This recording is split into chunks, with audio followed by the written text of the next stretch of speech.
best friends. I'm Tabby. And I'm Caitlin, and today we are discussing Den of Vipers by K.A. Knight. Oh my God. Wowza! What was this book? I'll tell you what it A was. fever dream. It was rough. It was really rough. I didn't enjoy it. If this weren't like a required reading for the podcast, I probably would not have finished it. And that means something because Tabby and I really hate DNFing a book. Yeah. And it takes a lot for me to DNF. But yeah, if we hadn't already committed to this one, I also would have stopped reading. It just was not good. No. And like the crazy thing is too, is that like we read a lot of fanfics, and I feel like I've read fanfics better than this novel that was published and sold in stores. 100%. Because it was coming off as a fanfic, but it was coming off as like one of those 2010s, like my parents sold me to Harry Styles, like fics. I forgot. You walk down the stairs in your slouchy band t-shirt and Harry Styles. And you're like beanie and your skinny jeans and cons, and you're like, what's Harry Styles doing here, Mom? And she's like, sweetie, pack a bag. Sweetie, I'm so sorry. That was this book, except violent. Except so scary. Oh, like I never stopped being scared. I was so scared. I was so fucking scared the whole book. Shut up. I'm so scared right now. I'm so fucking scared right now. Oh my God. That being said, what would you rate this book? 1.96 out of 10. Yeah. No, I agree. I would rate it a 2 out of 10. It caught my attention at the beginning. At the beginning, I was like, okay, like I can be into this. Like, yeah, she gets sold to the mob. Yeah, like I can be into that. It went downhill so fast. So this started off as, well, okay. Did it start off great? No, because we got chapter 1 with Diesel, and like I knew right from the rip, I was like, no, this is gonna be slightly unhinged. I did forget that's what it led off with. It led off with the guy's perspective, and I was scared. Like rubbing his heart on watching someone burn to death, and I was like, this is gonna be a wild one. Yeah, I was immediately upset by that. I kind of repressed that. Yeah, I was like, wow. But the overall like plot of the book, I was like, this could be something that I enjoy. Yeah. So it definitely started off as like a traditional reverse harem novel, and I do read, a lot of those. This was my first one, unfortunately. Oh, that's terrible. Okay, here's the thing though, is that a lot of them are actually very, very dark like that. This one just kind of took it a step further. Okay. And I don't even think it was for the sake of being dark. I think it was like just her trying to see like how fucked up she could write it before someone like calls the police. Yeah, and she got away with this. There's like a hierarchy in reverse harem novels. Okay. And this one pretty much followed that, but like I said, it was just a little more twisted. So like there's always this like emotionally unavailable like leader character. Okay. And they are like the glue of the group. They are like always the face of whatever giant corporation they work for, because they're always fucking rich. Of course. Always. Why else would you want them? If always they were poor? Rich. And like they're kind of just like the mastermind behind everything. And so we definitely had that. The next one is always like the comedic relief character, and I say that lightly because like they're always the one that like people immediately like trust because they're like, they'll never hurt me, but like they're also crazy. Don't get me wrong, they're crazy, but they are so crazy that they can manipulate themselves to be like very approachable. Yeah. But I feel like usually they're like a younger sibling, like a relative, or just like that very easygoing person. And it's so funny too, because in every single one of them, they're always like gamblers somehow. Amazing. That is like a thing. My mind is, whenever you're talking about this, like my mind's going to the Ravenhood series, and the emotionally unavailable leader is Tobias, the comedic relief is Sean. And then you have like moody, like emo boy. Yeah, and that's Tom. Yeah. So usually the comedic relief character is the first one to fall in love. They're always the first one to fall in love, and typically they are the first one to like sleep with the female main character. And that goes perfectly with Ravenhood as well. Yeah. And then you have the psycho. So there's always a fucking psycho character. And like they are just like feral, unhinged, like children that were probably like they were probably abandoned at some point in their life. Always have a pain kink. Somehow a knife is always in play here. That happened a lot in this book. But like everyone's scared of them, and the female main character is always scared of them too. But like for some reason they also have some repressed childhood trauma that they're working through, and so they're like, I can relate to them. Yeah, and they're like, yeah, I actually do want to fuck this insane person. If the psycho's not the first one to fuck him, they're always the second one too, because they're like testing the waters type thing. So like, well, in this book they said shit like, well, if you can survive Diesel, you can survive all, like that's fucked up, wild, man. And then you always have like just this sad boy character, and like something has happened in their past life that has like made them like very just like, I don't even know how to describe it. Like with Garrett, he was just a little crazy, but yeah, like there's always been like some love interest that's either died or they've injured them or is like somehow betrayed them, and it's like made them just have like this very weird relationship with women. Yeah, like or like with being like intimate. Yeah, completely closed off from it. Yeah, and like that is the same in every single reverse harem novel I read. There's that character. Wow.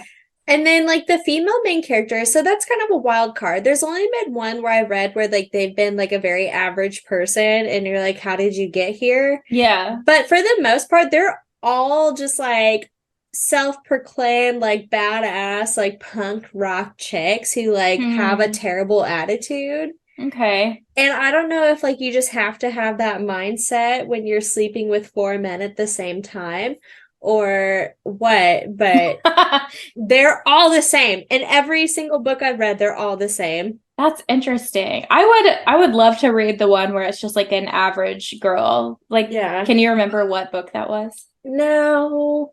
So like that's just a funny concept to me.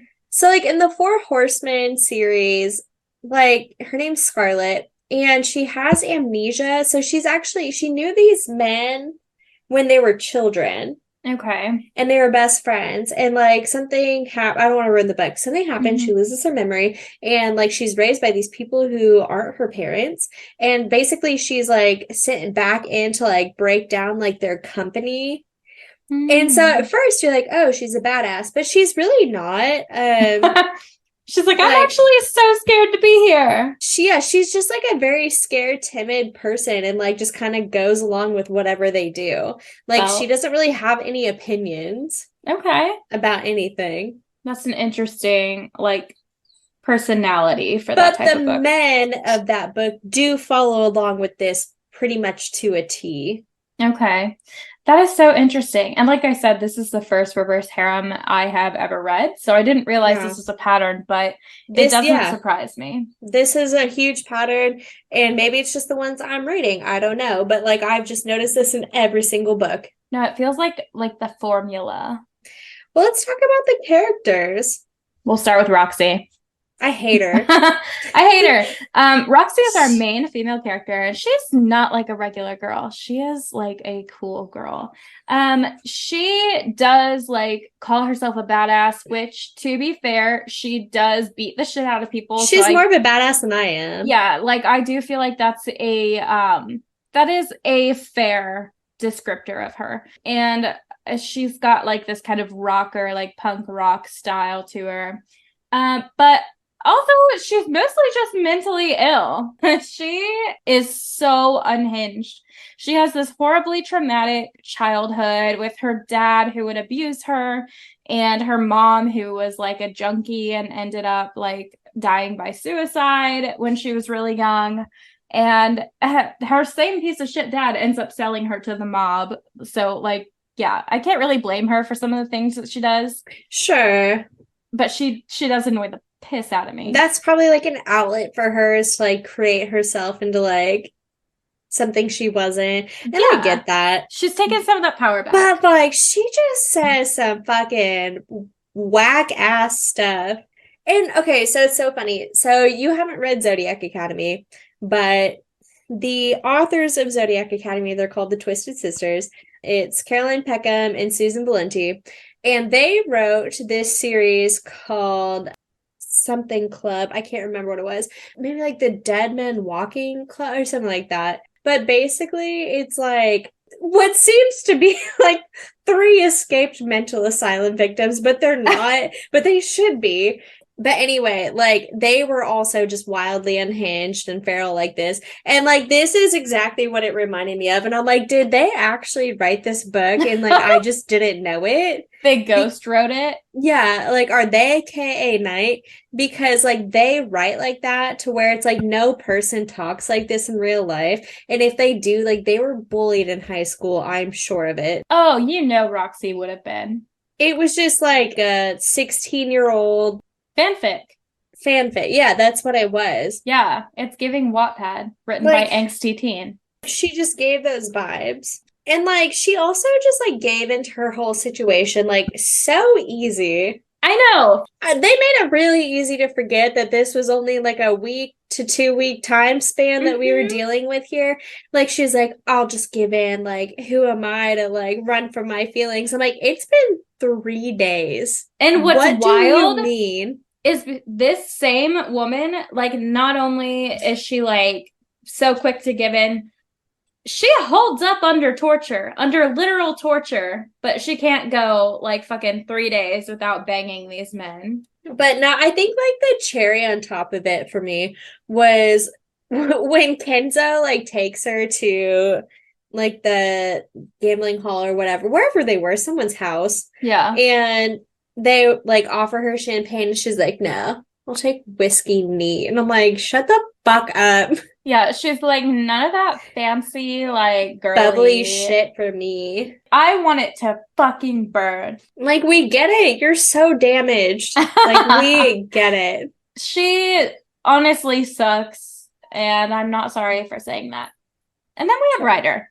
And I liked Ryder personally. Yeah. So he is, like you were saying, the emotionally unavailable leader. He is the boss of their little, like, corporation that they have, their little underground, I don't know what they do, but they get money illegally. And he's always in a suit, so you know he's hot. So I think what really did it for me is that, like, he comes off as very emotionally unavailable, but like deep inside, like he was quaking in his little boots. Yeah. And like I ate that shit up. Like he was so mean to her, but honestly, he's like, I love you so much. Yeah. Like, yeah, sign me up. So I liked him more than some of the others too, which one of my discussion questions that I have for us later is whether or not we have a favorite Viper. So we'll get into which ones we like, but he is also pretty dramatic. Like, yeah, they all are though. They all are, but like his brand of drama kind of pissed me off every once in a while because it was, well, him and Garrett, because I felt like Diesel gets a pass because he is legitimately like he went through a lot as a child and like he can't help it. I just think he like does not have the mental capacity to like, you know, make kind of react appropriately. Like... But the only other one who I felt like could kind of like calmly make a decision was Kenzo. Ryder just like he was always low-key in a panic. Even though he pretended not to be. I know, I was like, brother, you are running the whole company here. Yeah. Like, you cannot be doing this. I was like, why is he so, like, he acts so, like, cool and level-headed on the outside that people don't realize that he's actually, like, doesn't know what the fuck he's doing. It's like, did he go to college for this? I don't know. How do you get your degree in mob boss? Like, I don't know. Okay, so like Kenzo definitely was like the softie of the group, and I like they said that this isn't the loosest term possible because he was actually also feral. Yeah, because I think of the the first time Roxy sleeps with him. I kind of liked it. It was so beats the shit. I was like, wait, what's going on? And then later, Diesel is like, well, did you tell him no? And she's like, no, I never said the word no. But like, ma'am, you were fighting for your life. Did you have the time to? I was so like upset about my feelings about that scene because I was like, really into this, but why am I enjoying this? This is so horrible. It was so funny. Oh my God. They were like beating the shit out of each other and fucking. And I will say that Kenzo is like really the only one of the four guys that I might like classify as sometimes being sweet to Roxy. Not that that's what she wants from them, but like he kind of like goes out of her way to like make sure they like buy her gifts and like spend time with her, you know? Like it feels like he's the softest of the squad. I think like all of their stories are very sad, but like Kenzo's relationship with his mom just like made me very sad for him because like he definitely did want to see like the best in like his situation. Yeah. And like I did think it was really sweet that he would like go sit by her grave like whenever he just wanted like a place to like be quiet for a while, and like that was really nice. Yeah. And I felt like he definitely like could connect with his emotions a little bit better than any of the others could. Yes. That is like the bar is so low. The bar is on the floor. Yeah. But that's okay. He's doing his best. And then unfortunately, he's also just really doing his little Diesel best. Unfortunately, Diesel. I'll let you kind of give your first impression of him. What did you think of him? He was so fucking scary. Yeah. No, when I read the first chapter, I was like, oh my God. I know. I was like, do I keep reading? Like, I don't know. I was just so concerned for her well-being because he's like, yeah, I'm going to kill you. Yeah. But you're going to like it. And I'm like, what does that mean? That's the thing, because like at one point, whenever you keep saying that, man, flirting, but like, what does that mean? Yes, she was flirting with Ryder at one point, I think, and he was like, "I won't be gentle like Kenzo, or I won't even make sure." Yeah, gentle. I won't even make sure you like it like Diesel, and I was like, is that what Diesel does? Like, I don't think he makes sure that people like it. I think he knew that she would because no, he didn't, because that was like the whole test. He's like, we're going to see if she survives this. It's like, maybe we should. I don't know. Like, yeah, maybe we should just let the captive woman go. He never stopped scaring me. No, he's like, no, I love you so much, but my love, he's like, isn't it so exciting that my love's going to kill you one day? And it's like, bro, are you going to murder all of them and then kill yourself? Like, is that what's going to happen? Dude. Because I feel like that's where we're headed. I hate to go ahead and rip the Band-Aid off and bring this up, but the gun scene, when he is fucking her with a gun, which, you know, this is something we've seen before. Zaddy Zaid does the same thing to Adeline in Haunting Adeline. But Diesel... Still scared. Yeah, hate it. But Diesel is fucking her with a gun, and he was like, what if I loaded it? And she fucking comes from the thought. But you know what's worse? What? You know what's worse is when he sticks a knife up her butt. No! Gut himself with it. Plants that knife in her asshole. And he's like, a flag on the moon. He like leaves it sticking out. He's like, wow, look how good she looks. Yeah. He's like, wow, look how good she looks like this. And like she's just got a tiny knife just sticking out her ass. Oh my God. And then yeah, he procedes to gut himself with it. I was just like, what am I reading here? I told Cole, my husband, about this scene, and he was probably regretting getting me a Kindle for my birthday. But of course, that got me so fucking good. Diesel, he's so scary. He's like, this is a direct quote. Most women I've been with are either passed out or scared and run away, and we have to pay them to keep quiet. It's like, what do you mean they're passed out? Like side eye. I know. I will not let that slide. You know what? I don't like Diesel. And also, it's like, why are you keeping a knife strapped by your wiener? Because he likes the pain. So if it does, she's like, yeah, she reached for my junk and then grabbed the knife that I keep sheathed to my cock, and I was like, pardon? You gotta have one. Yeah, it's to match his dick tattoo and also piercing. Yeah, which, kudos to him, I suppose. That sounds painful. But he likes pain, and that's the problem. And yes, I do mean that. It's a problem. Yeah, it's not good. It's not good. Yeah, no, he was probably the most problematic like character I've ever read about in my life. Yeah. And I just read about a fucking like cult leader. And then we have Garrett, and I don't really have a lot to say about him. Same. He was just there. Like so uninteresting. He was so uninteresting, and like his whole like emo thing, like he just took it too far. Like it wasn't emo in like a broody cute way. It was like he's going to start punching you in the face kind of way, and I don't think that's like, hot. I can't differentiate. Like, and I like again, like he probably should have received some psychiatric help here.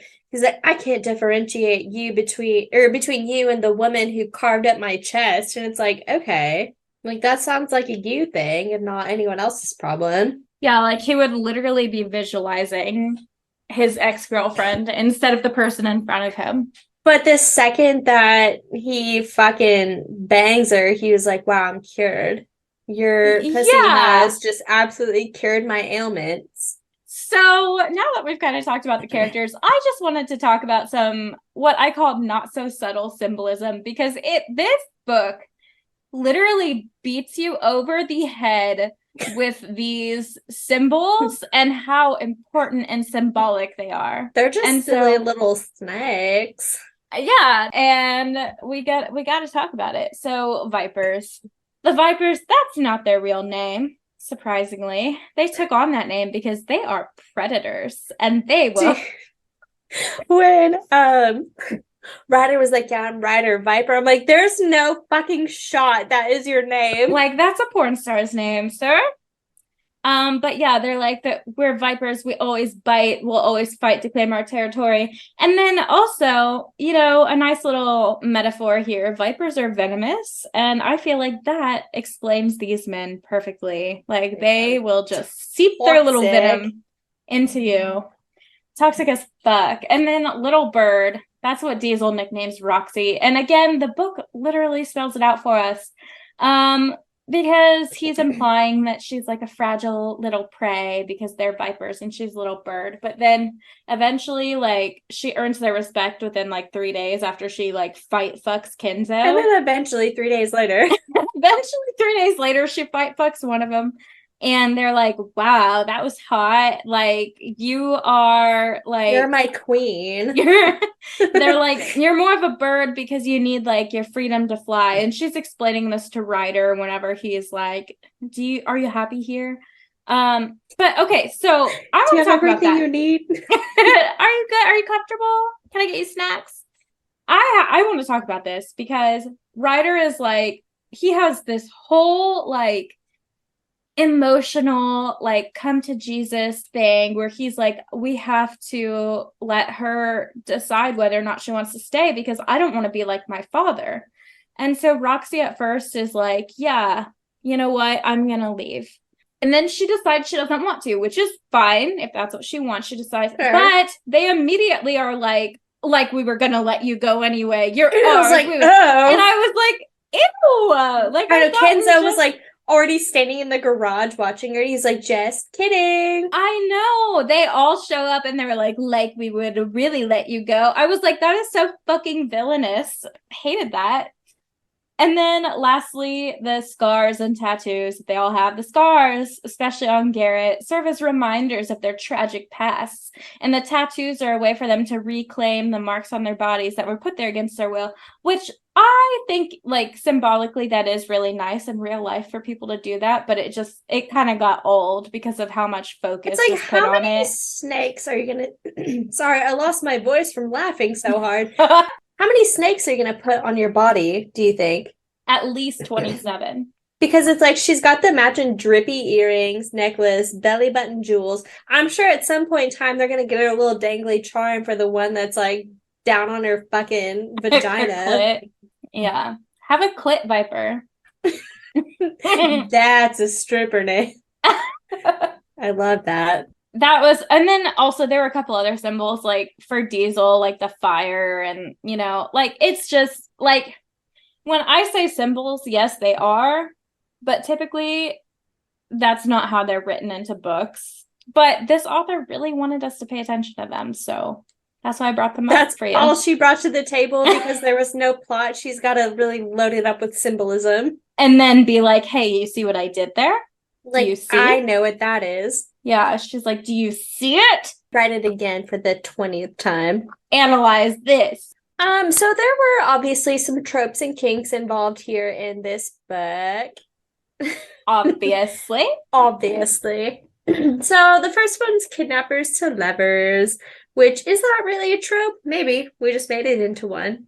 I think it's actually called Stockholm Syndrome, but Stockholm Syndrome, but like, is that what they refer to the trope as? Like, I don't know what the name is, but it's like very much Beauty and the Beast type vibes. Reverse harem, why choose? That is the general trope and theme of this book. We love a good why choose, just not this one. Yeah. Because I say good, not this. This was a train fire.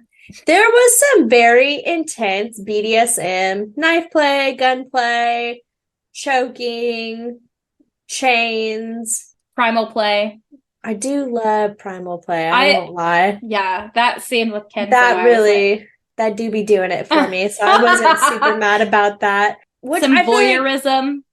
That's, also a close second for me. It's a yes for me, dog. But no, could have done without the knife play, gunplay. Hate that.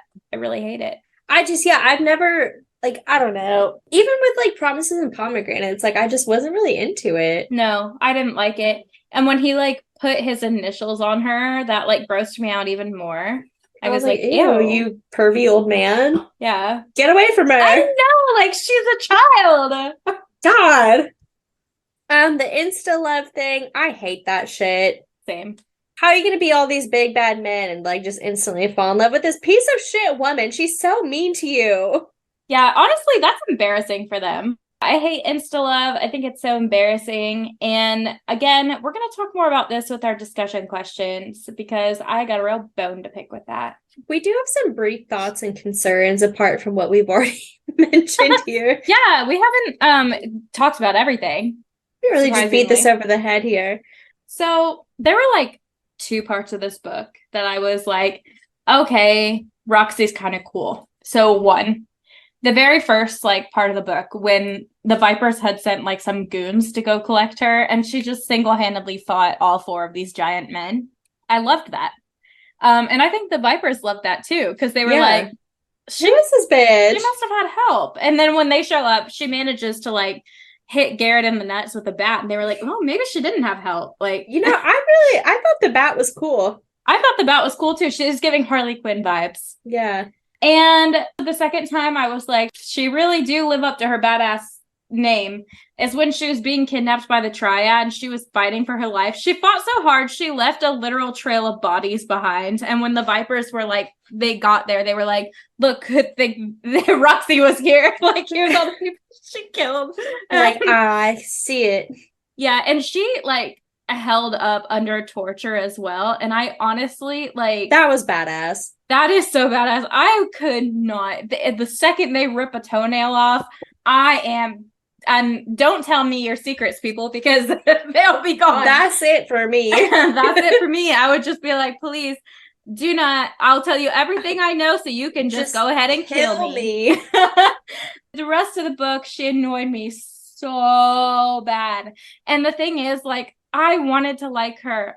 I pride myself on being a feminist. I love women, but she was so annoying. She was horrible. She was so bad. Probably one of the... And, I feel like I have been using this phrase a lot lately, but I still feel like it applies. Pick me girl. She is a pick me girl. And I also think she just says some of the worst things. I have a direct quote. Oh my God. I think I already know. It's the one that I sent to you. So this is, I believe, after she has a threesome with Kenzo and Garrett, I think. They didn't have a threesome. She had just slept with Garrett for the first time. And then one of them like crawled into bed with them. Okay, my bad. I mean, Kenzo got into bed. So she said, assholes, both of you. Don't even care that you and your big cocks have hurt my little vajayjay. That was terrible. And you know what else was just absolutely unforgivable? When like just literally page like 25, they're like, and she dipped her fingers in her own cream. And I was like, in her cream. The fuck right out of me. What is that? The amount of times that she uses the word cream or release is truly not okay.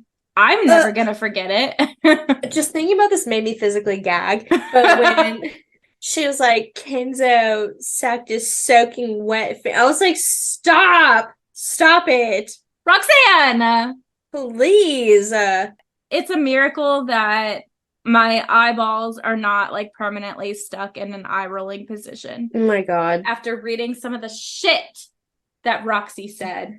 I didn't think it was possible, but there is such a thing as too much smut.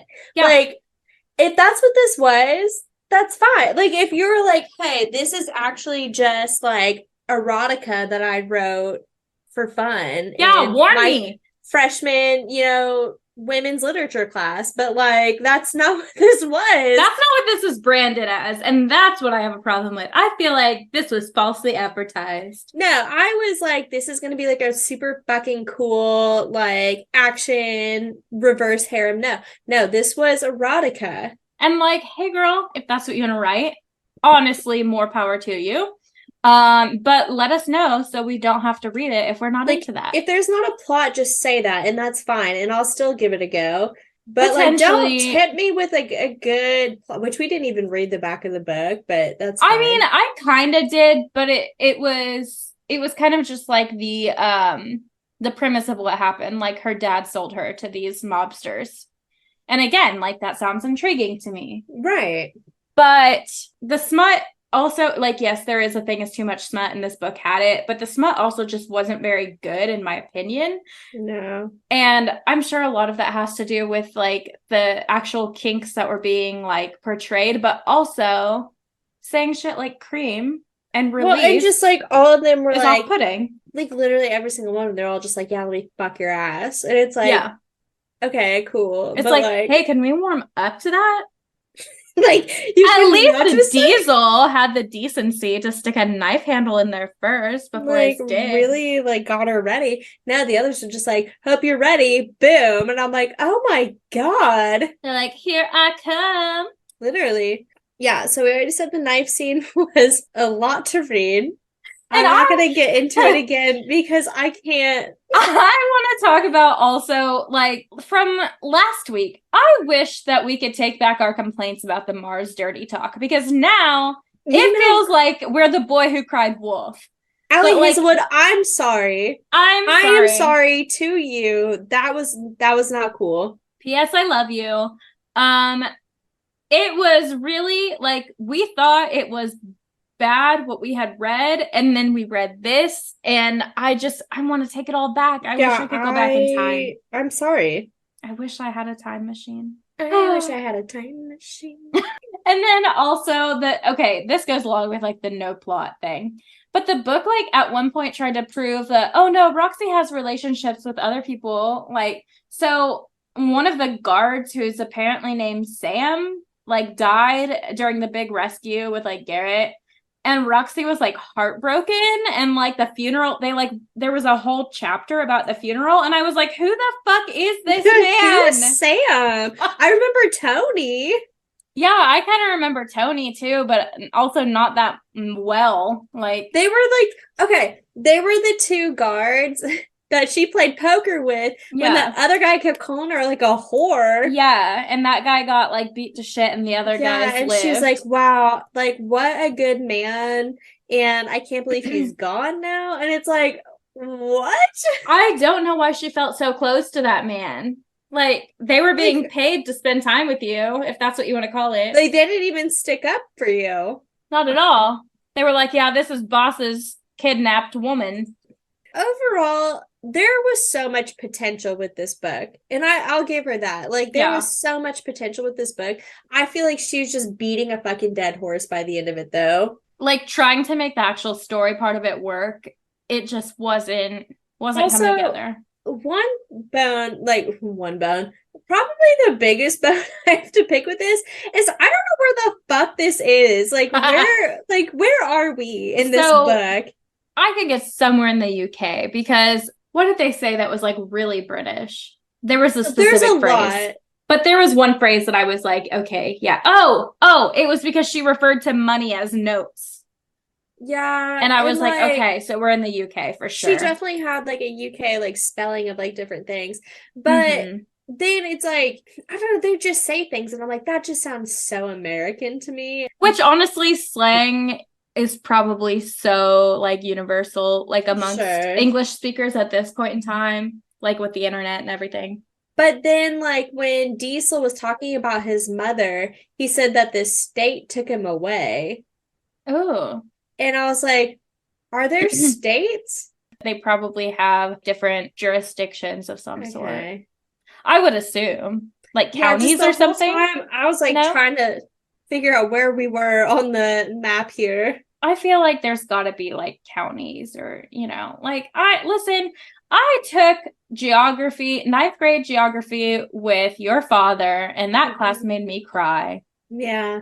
I don't know shit about dick, okay? I didn't. That class was so hard for me because the entire, like, the test was, he would just give us a blank map and then we would... And you're like, oh, God. In the map. And I literally cried every time I studied. Learn this. Okay, let's move on to our discussion questions. Okay. What do you think the author was going through when she wrote this? And this is a personal favorite question of mine because I do ask this a lot. I'm like, do you feel like they have tried these things like in real life? Is she a kinky bitch? Like, I feel like you have to be. Or does she just like, these are her things. Deep dark fantasies? Well, maybe she just wants to try them and she hasn't.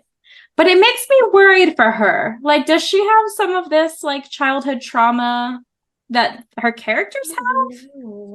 Because I'm concerned. I don't know. Because, like, I thought that way about Savard Miller for a while. And, like, she was like, no, I grew up in Kentucky in, like, a loving home. And it's like, like, how? I just found the internet at a very young age. So I kind of feel like there's two scenarios here that feel most likely to me. Scenario one is that maybe she does have like some repressed childhood trauma and like these are her deepest, darkest fantasies. And she has just like written this story as a way to get those out. That's like scenario one. She was like sexually repressed. Maybe. Ooh, like purity culture. Yeah, maybe she's like Mormon. No, sorry, I don't want to name drop a religion. I don't want a religion drop. Actually, yes, I'm here to shame religions.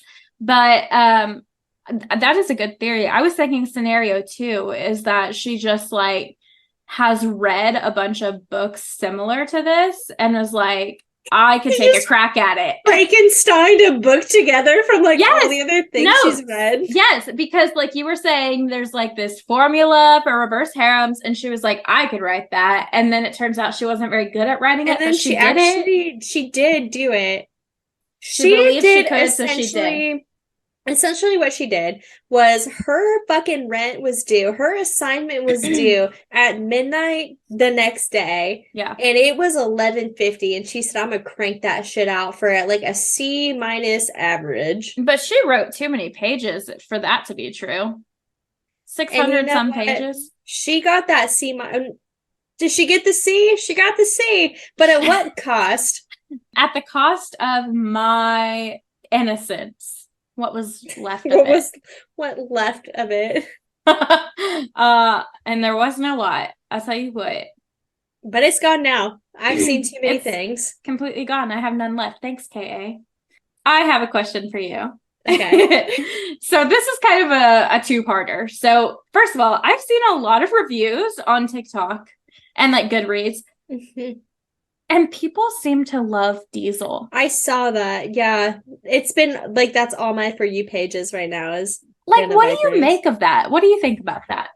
Okay. So here's my thing. They don't actually love Diesel. They love that Diesel's fucking crazy and like busted out a unicorn fanny pack while they're going in on this like giant raid. And like, oh my God, what a redeemable character. And I think at that point, the book was so long that they forgot that he did impale himself on a knife sticking out of someone's asshole. Ah, how could they forget?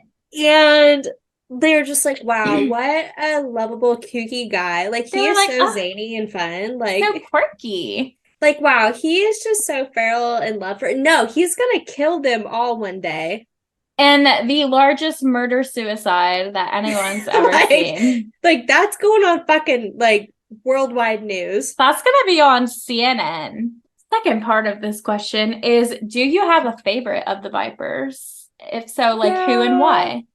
Okay, so normally when I read a reverse harem, I kind of go for, unfortunately, like the Garrett character. However, Garrett in this scenario was not what I wanted from like the guy who like had some weird trauma that he's trying to work through. It's like I wanted him to be sadder than he was, but he was more angry. Yeah, and so I feel like in this book, my favorite one was Ryder. I don't know if that's because like I loved his crave for control and it's like, let me give that to you, or like what? But I volunteer as tribute. Like, let me be that for you. But I don't know. Like, I liked him a lot. 100%. I agree with your analysis here. So for me, it was kind of a toss-up, but I think I've come to a conclusion. It was between Ryder and Kenzo. Ryder for the reasons that you've listed. Kenzo was just too goofy. I think Kenzo is my favorite. However, I did like that first initial scene between them. That really did it for me. That sealed the deal, because he also, like, leading up to that, when he was like seducing her, he came in like shirtless and gray sweatpants. Like, he knew what he was doing. Okay, also, I really liked the way they described him, where like he'd be smiling and all of a sudden he'd just go like cold and dead in the face. And I'm like, ooh. We love it. Like, wow, I really like that. Ooh, that one's for me. How much for that one? Again, I don't know what that says about me as a person, but I do like Ryder. Yeah, so do I. He's my second favorite. Didn't really care much for the other two. Same. Didn't care much for that. Yeah, honestly, they could kick rocks. I wish she didn't sleep with them. You go ahead and read question 3, because I have a lot to say about question 4. So the majority of this book takes place over 1 week. When you were reading this, did you realize that was the canonical timeline? First of all, that's the first half of this question. Yes and no. I did realize that it was a week because they kept saying, wow, and she's already stolen our hearts after only 3 days. And I'm like, oh. But at that point when they said it, I thought it had been maybe like 2 months and she's just been captive there. And like, I feel like 2 months is a tasteful amount of time to like fall in love with your captive, probably. Yeah. But no, it was 2 days. Okay, because that's the thing, because the second half of this question is like whether you think there's a timeline that would be more realistic. So yeah, like, I would say like a couple months is probably like a reasonable amount of time to forget that you're being held against her will. It's like a reasonable amount of time to overlook the fact that they said that you could go, but they didn't really mean it, and they're really emotionally manipulating you. And she was like, I would never leave you guys. And like, good, because we wouldn't let you. And she's like, oh, you guys. I was shook, man, but that was the reaction. I don't know why. I was surprised. Yeah, you shouldn't have been. I know that now. Last question. It's a 2-parter as well. Do you think we kind of talked about this earlier, but do you feel like reverse harems are only for rich people? Is that like a rich people activity? I kind of feel like it has to be. And I specifically feel like it has to be like rich people that are like bonded by some like criminal activity. Yeah. And the reason I say that is because like, why else would they ever be like so close with one another that they would want to share a woman? Yeah.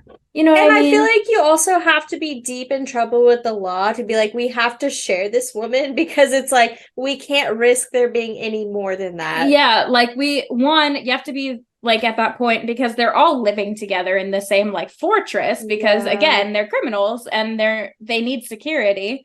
And yeah, like they got to limit the amount of people that they trust and like bring into it. So yeah, like I feel like that has to be the setup to create something like this. Like, how much money are we talking, do you think? Like multi-million, like billionaires, multi-millionaires? Like, I think at least multi-millionaires. If they own like a whole city, they've got to be billionaires. Maybe billionaires.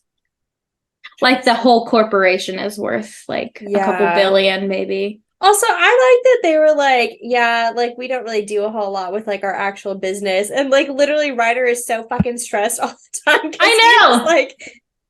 Like delegate, dude. He's running this actual business. He's like, how did we get here? I can't imagine the plot of a reverse harem where they're all just like accountants. You know? They're all just like, they each have their own little house in a cul-de-sac, and this lady just bounces from house to house. Like, no, I don't see it. What book did I just read where it was kind of like that though? I don't remember. I read a book kind of like that. I'll think of it. But like they lived in like a neighborhood, but they were rich. I feel like you just have to have money. Like I feel like you either have to have like a lot of money, or like you're living in like a fucking garage that you found somewhere and like no one knows you're living there, and it's just like the five of you. It's either you have to be like really, really rich, or like so destitute. Poor that you're like living in a crack house and like that's all you're all just trauma bonded, or they're just like college roommates and this girl just like moves in with them, maybe. Okay, so example of coming back to it where it's like a normal fucking person. I read this book and it was called Something in My Three Swedish Mountain Men, and I cannot fucking remember what it's called. But so this girl, sorry, let me get comfortable here. This girl dated this man and she was a teacher. And apparently she was into some like kinkier stuff, not like weird kinky, but he made a sex tape without her knowing and like released it. And so she tries to like flee from her life because she was fired from her job because like parents were like, who's this freak teaching my children? Yeah. And so she goes to Sweden and like gets fucking caught in like a snowstorm. And this man rescues her, and he's a doctor, and he lives with like these two other dudes. They're like all just college besties, and they form a harem. Like they are in like a group relationship. I feel like that. Like they're not rich or anything. Like they're normal fucking people, and like they all just like they're foreign, which makes them like exotic and exciting. Yeah. But like that's like a normal like situation. Yeah.